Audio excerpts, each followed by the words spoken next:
నెయ్యితో కాల్చుకుంటే చాలా టేస్టీగా ఉంటుంది. వెయిట్ కాన్షియస్ వాళ్ళు నూనెతో చేసుకోండి, జాగ్రత్తగా తీసుకోవాలి.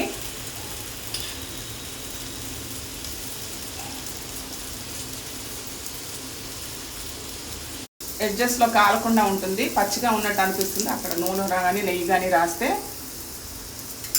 బాగా కాలుతుంది.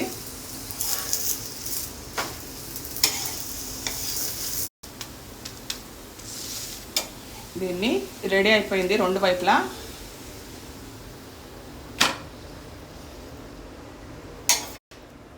ఇక్కడ ఈ పరాటా మీద కొంచెం చాట్ మసాలా వేసి